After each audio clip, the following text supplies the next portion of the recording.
Bueno, vamos a recordar cómo estaban las cosas, porque igual en los últimos días ha habido un poco de jaleo.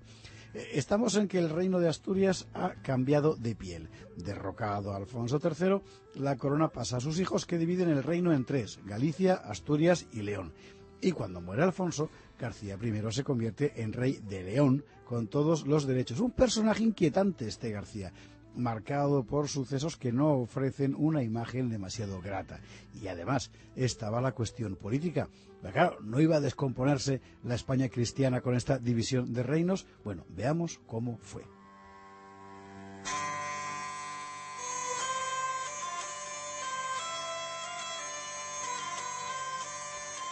Ante todo, desdramaticemos la cuestión política. Eso de que un rey repartiera el reino entre sus hijos o que estos hicieran el reparto una vez vacante el trono, como parece ser el caso asturiano, era un fenómeno bastante común. Entre los francos era incluso una costumbre institucionalizada.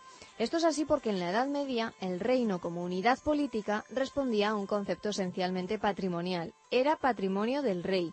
En nuestros días, la división de un país ocasionaría un hondo desgarro político, pero en la Edad Media no. El reino podía partirse y dividirse sin que hubiera una impresión de desgarro político, porque las relaciones políticas en esta época no tienen nada que ver con las que conocemos hoy. Las relaciones políticas de las personas en la Edad Media se establecían en función de sus vinculaciones directas por arriba y por abajo en la escala social. Uno estaba vinculado a su tierra, a su familia, a su señor, en su caso, y al rey por personas interpuestas, y en todos los casos a Dios por mediación de la Iglesia. En ese contexto, que el reino se partiera en 2 o 3 trozos era algo que solo tenía relevancia para los magnates y para la corte, y apenas para la gente del común. ¿Cómo sería la articulación del conjunto político una vez dividido el reino? No conservamos documentación que nos lo explique, pero podemos imaginarlo por el paralelismo con muchos otros casos semejantes en el medievo europeo. Cabe pensar que el Reino de León, como cabeza del conjunto político, guardaría una cierta superioridad que se materializaría en huestes armadas, en tamaño de la corte y en rentas. No en vano era el predio del primogénito y heredero, García, a quien correspondía el territorio más extenso, León y Castilla. En cuanto a los otros reinos, Galicia y Asturias, encomendados a Ordoño y Fruela respectivamente, serían entidades menores, sin duda completamente autónomas, pero respetuosas con la hegemonía leonesa. Y bueno, ¿esto afectaba de alguna manera a la Reconquista? Pues seguramente no. El proceso de descenso hacia el sur era imparable, formaba parte de la esencia misma de la vida cotidiana en todas las áreas del reino. De hecho, lo que vamos a ver en los años siguientes a la muerte de Alfonso es que sus hijos prolongan la línea por él sentada, culminan su obra y llegan al Duero oriental. Veremos también cómo el nuevo rey de León, García, emprende campañas que parecen calcadas sobre la plantilla de su padre. Pero para explicar este último punto hay que profundizar un poco en la figura del rey García I, un tipo controvertido.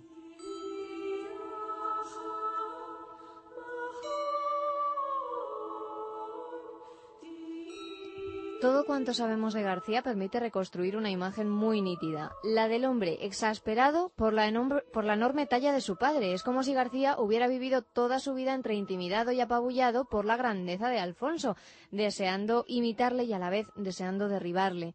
Es un caso frecuente.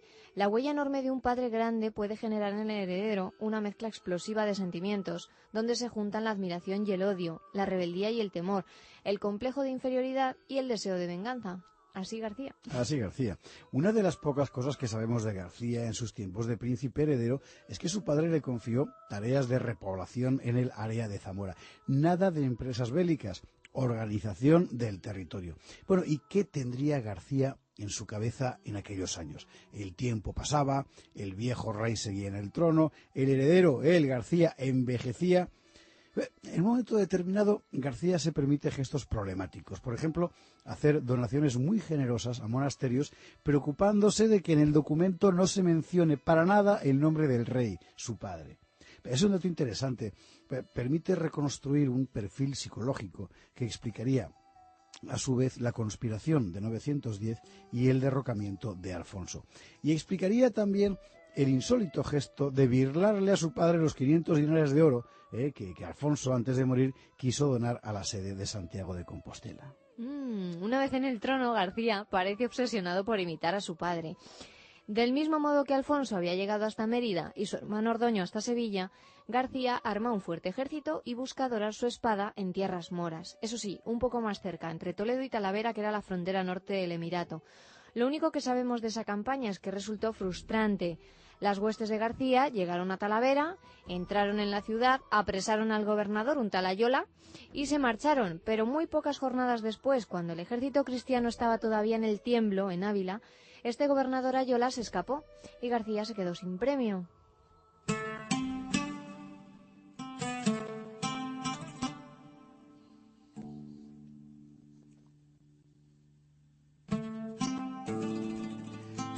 Después de la frustrada expedición a Talavera, García busca nuevas glorias guerreras y marcha contra la frontera oriental, es decir, La Rioja, que sin duda era el lugar más peligroso que podía escoger. Es curioso, es también otro lugar donde su padre, el rey Alfonso, buscó una y otra vez victorias. Es verdad que en esta ocasión García tenía razones más que sobradas para intervenir en tierras riojanas, y más aún desde que los condes castellanos, en 912, lo veíamos ayer, habían puesto los pies en el Alto Duero. Con la frontera allí dibujada, neutralizar las amenazas que pudieran venir de La Rioja se había convertido en algo vital, porque de eso dependía la seguridad de la repoblación en toda la zona. ¿Quién personificaba la amenaza en tierras riojanas? Los Banu Qasi, por supuesto. Alfonso III, derrotado militarmente por el fiero Lope ibn Muhammad en Tarazona y ante Grañón, había logrado vencerle políticamente en Pamplona y Toledo. Ahora Lope había desaparecido, pero los Banu Qasi seguían allí y, sobre todo, parecían decididos a trabajar para Córdoba. Aunque los herederos de Lope carecían del talento del viejo jefe, era preciso conjurar la amenaza, y García apuntó a una de sus plazas fundamentales, Arnedo. Arnedo, que había sido un enclave decisivo de los Banu Qasi. Arnedo cubría la retaguardia de las posiciones Banu Qasi en La Rioja y cubría también la entrada al Ebro aragonés. Así que desmantelar la potencia musulmana en Arnedo equivalía a abrir el camino para dominar las tierras riojanas, algo que interesaba tanto al Reino de León, porque libraría de amenazas la repoblación en el Duero, como al Reino de Pamplona, que también interesaba porque le permitiría bajar su frontera muy al sur. No sabemos si algún contingente navarro reforzó las huestes de García, pero sí que éste puso sitio a la ciudad, derrotó a sus defensores y dejó la comarca expedita para que avanzara la repoblación cristiana. Fue un gran éxito de García I de León. ¿Veía finalmente García coronado su cetro con los laureles de la victoria? Sí, pero incluso en esto, el primer rey leones fue desdichado, porque ya fuera a causa de las heridas recibidas en el combate, ya por alguna enfermedad contraída durante el asedio, García volvió a Zamora muy quebrantado, tan quebrantado que murió pocas semanas después. Así, la única victoria importante de García terminó siendo la causa de su muerte. Era el año 914, no llegó a estar 4 años en el trono.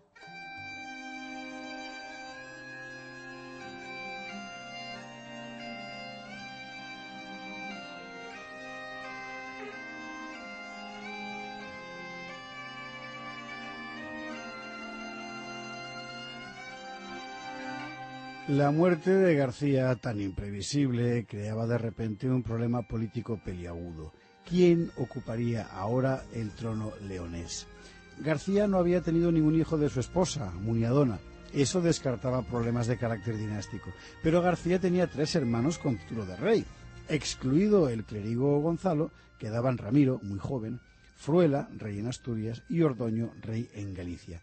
Este último fue el elegido, y la elección no debió de revestir complicación alguna a juzgar por lo que dicen las fuentes árabes. Así lo explicó Ibn Hayyan. Al morir su hermano García, los cristianos llamaron a Ordoño desde León y Astorga, capitales de su reino, dejando él en Galicia como vicarios a los condes de su confianza y tomando el gobierno de la comunidad cristiana en plena soberanía. De forma que León y Astorga, las 2 ciudades principales del nuevo mapa político, fueron las que llamaron a Ordoño. Le llamaron porque era el segundogénito y por tanto el siguiente en la línea sucesoria de Alfonso. Le llamaron porque era un buen político, según había demostrado gobernando Galicia, y además un excelente jefe guerrero, como había tenido oportunidad de manifestar en sus campañas. Pues probablemente le llamaron por todas estas razones a la vez. Y así Ordoño II, en 914, se convirtió en el segundo rey de León.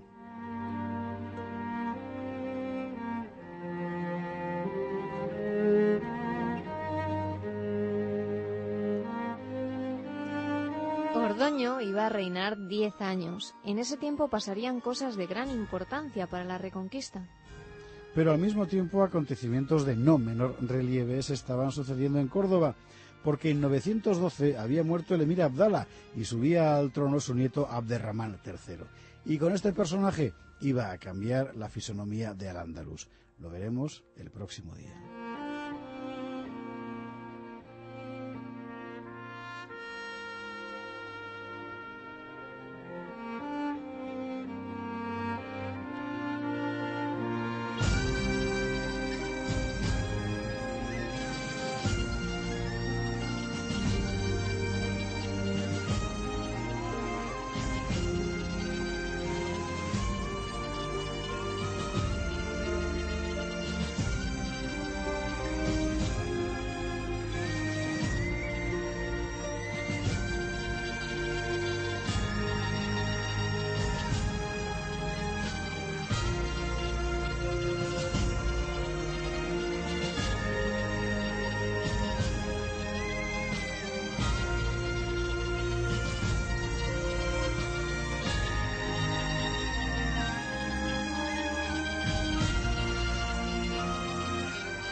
La estrella polar, para no perder el norte.